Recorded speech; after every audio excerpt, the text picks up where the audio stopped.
Hello young people. In today's video we're going to be continuing with our mini series called Give and Take, all about giving and serving. This week it's all about how we can practically give to other people, whether it's with our time, our resources, our skills or our friendships. When someone talks about being generous, what do you think of? Some people think about money and giving money away to charities. It's not surprising that many people think you need to have loads of money to be able to be generous. But generosity isn't actually about having loads of money. It's about being generous just with whatever you have available to you. It's a lifestyle. Humans are, by nature, a little bit self-centered. But Jesus showed us a different way to live.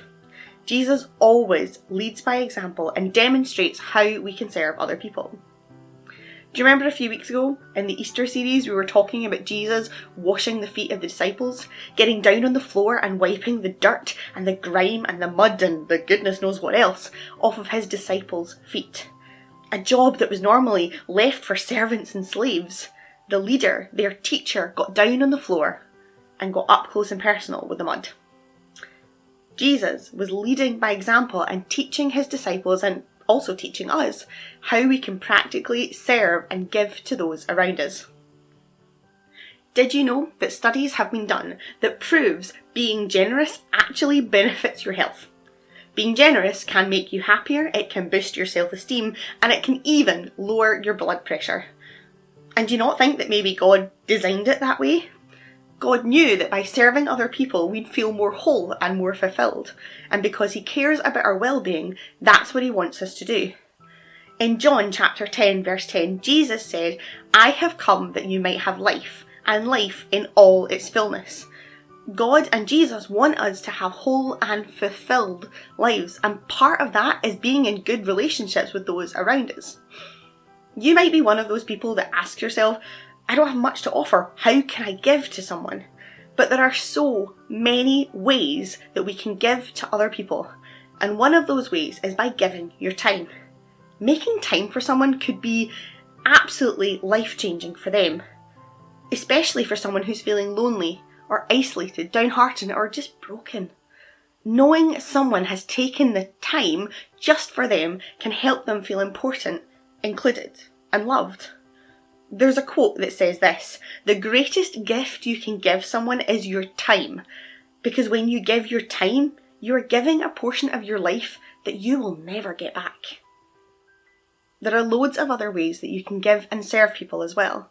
Think about your skills, the things that you love or are passionate about. Are you into music? You maybe like writing letters, or maybe you just love making things. How can you use those skills to benefit other people? Maybe you could get involved in a music group. Maybe you could write a letter to someone who's going through a really tough time. Or maybe you could make things and donate them to charity. Jesus also used his skills and his time constantly to give to other people. He would spend long days teaching, healing people, or just talking with them. He even performed miracles to feed thousands of people at a time. But that was made possible by people, just like you and me, being generous with what little food they had at the time. You see, sometimes we don't see what God does with the little things that we can give. God can and does still perform miracles today.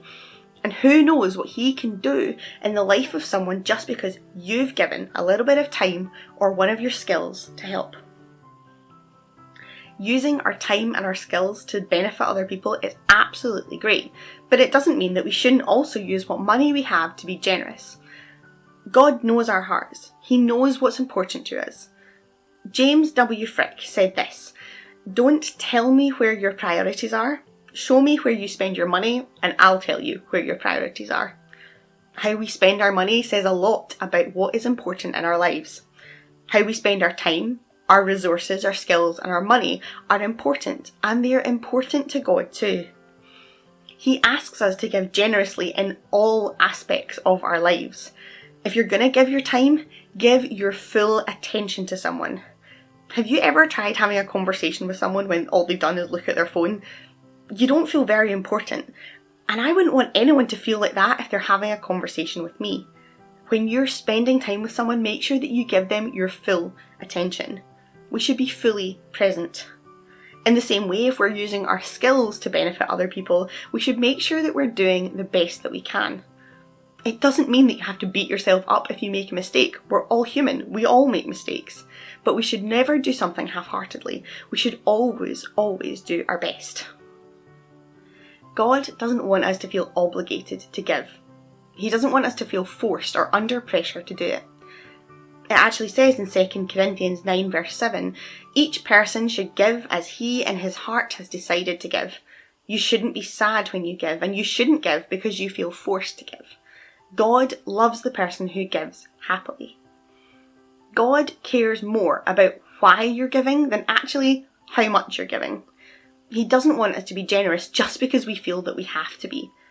James chapter 2 verses 15 to 16 says that if we see other people in need and all we do is go, oh, that's a shame, someone should do something about that, but we don't actually do anything, then what's the good in that?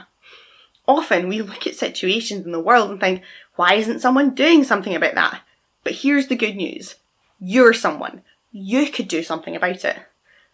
You might not know where to start, but use what resources you have available to you. For Christians, the biggest and most valuable resource that we have is prayer. Prayer really does change things. So the next time you see something that needs changing in the world and you don't know how to help, pray about it. Ask God to guide you and others into the right place, and also show you what resources you have available that can help make a difference.